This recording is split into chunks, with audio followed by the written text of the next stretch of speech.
Hey everyone, I am so glad that you've chosen to be a part of a small group, whether you're brand new to a small group or you've been in your small group for a long time. I think that this series is going to be pretty helpful to us both collectively, and I hope it really inspires some great conversations, and I really hope that it is wind in your sails in your own relationship and journey with Jesus. Before we dive into content for week one, this is my encouragement for everyone, whether you've been in a group for quite some time or this is brand new. I really want you to take a risk, and I know it's a risk just showing up for some of you guys, but I dare you to let these relationships move in a trajectory that they can become primary relationships. It's important to have people on our team, people who have our back, people who we can get messy in life with. We know them and they know us. Small groups provides an opportunity for that. It's not a guarantee that that's going to happen, but it is a great environment for us to truly get to know each other and become enmeshed with each other. I hope that you experience that. No one's going to ask you to do anything you don't want to do. No one's going to pressure you to do something you don't feel ready to do. But I just want to encourage you to do this whenever there's a moment to be a little bit vulnerable, to share a little bit more, or to really understand and get to know someone else a little bit better. I want to encourage you to take the step to do that, and I think you'll be glad that you did. So this weekend, we kicked off our series. It's a quick survey of Acts, and we're looking at Jesus, who is our leader. He is the Good Shepherd, and he promised us, listen, you're going to go do greater things than I did. I'm going to the Father. You go do this incredible task that I've left for you to be my ambassadors, carry this message of reconciliation. But we're not left alone. The Holy Spirit of God is with us and in us. The very power that raised Jesus from the dead is in us as we carry out the mission that Jesus has placed in our hands. He is a good shepherd. We're supposed to do what he did, even greater than he did. We're called to be shepherds too. We're called to be leaders too. That's why we say this. Leadership is a destination of discipleship. Following Jesus is eventually going to lead to leadership. We all have influence, we all have resources, we all have responsibility, and being a leader isn't about holding a position.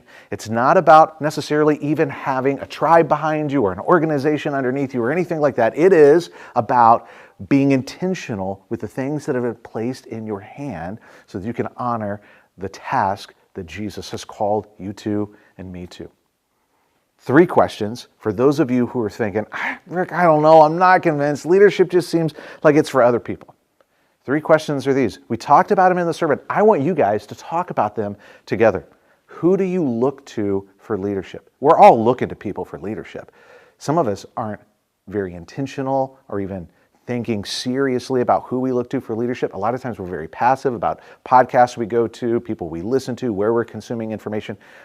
Wise people are very, very intentional and choose to think seriously. Who am I looking to for leadership?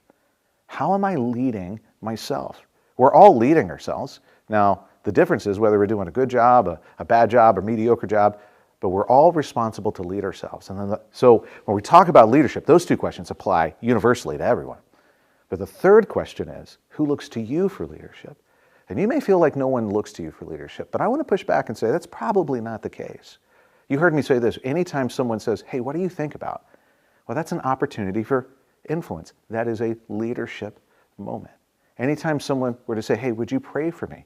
Believe it or not, that's not just a sacred moment, that's also a leadership moment. When someone asks you to pray for them, that's influence. You have the resources of heaven in your hands as you pray.